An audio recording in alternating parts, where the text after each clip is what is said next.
I have to do this project on Emily Dickinson, and I don't want to do it. She's so boring. I know, I heard she's such a recluse, and how is that interesting? Yeah, well, anyways, I better go and get back to this project. I'll talk to you later.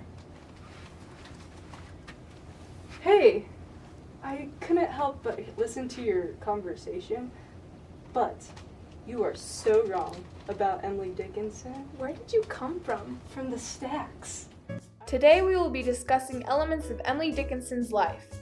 And why we feel she would be a great addition to the English 2025 syllabus for next semester. There was a lot of misconceptions about Emily Dickinson and her life, but to start off, let's get to the bottom of it. Her birth.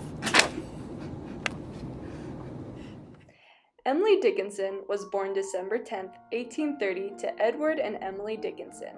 She had an older brother by the name of Austin and a little sister by the name of Lavinia. Emily was born into a financially stable home due to her father being a lawyer and part of the Massachusetts State Senate. When she was young, her parents sent her to Amherst Academy. Amherst Academy was connected to the Amherst College, which meant she heard various lectures reflecting the 19th century emphasis on science, which Dickinson incorporated into many of her poems and letters. After the academy, she attended Mount Holyoke Seminary. This was a very strict institution. At the end of the second semester, they asked their students to break into 3 groups: those who wished to be Christian and saved, those who hoped to be saved, and those without hope. Emily was the only one who was without hope and soon left the seminary. Emily Dickinson rejected the conventional expectations of her time by refusing to conform to the evangelical beliefs her family pushed on her. She once said, "This failure to conform liberated her and allowed her to pause, ponder, and ponder." Many of her poems express themes of nonconformity. Most of Dickinson's poetry was published only after her death in 1886. Out of the 1,800 poems, Dickinson only published a dozen in her life. Her poetry took on a lot of new innovations, but publishers were not so keen on this experimenting. Instead, they would edit her poem to fit the standard mold.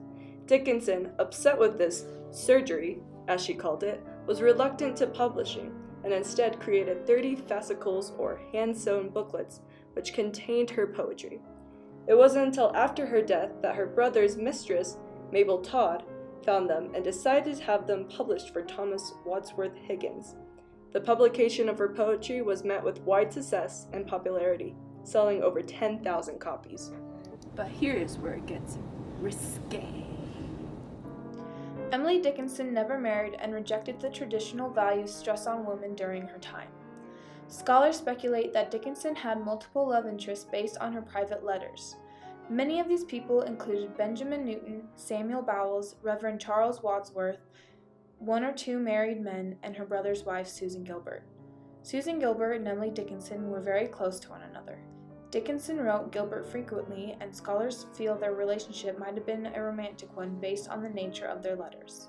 On multiple instances, Dickinson also had letters addressed to a master. Scholars are unsure as to the true extent of these love letters. It wasn't until later in her life that Emily decided to seclude herself inside her room. Dickinson's reasoning may have been a response to the death of her father, mother, beloved nephew, and close friend. It also could have been due to her failing health. Either way, this is the part of her life many have decided to focus on, rather than her rebellious and free-spirited side. Now we will also be taking a close look at her poem, Wild Nights, Wild Nights. Wild nights, were I with thee, wild nights should be our luxury. Feudal the winds, to a heart in port, done with the compass, done with the chart. Rowing in Eden, ah the sea, might I but more, tonight in thee. The first line is pretty straightforward. The speaker is talking about freedom and unrestrained nights. The second line of the poem is not addressing anyone specific. It gives the reader a sense the speaker longs to be with someone, but who this someone is, we don't know at this point. The third line uses enjambment, meaning it spills over, to emphasize what a wild night would be specifically. The final line of the first stanza, the speaker assures this person that it would be a wonderful experience. It's from this that the reader gets the sense that the addressee is a love interest.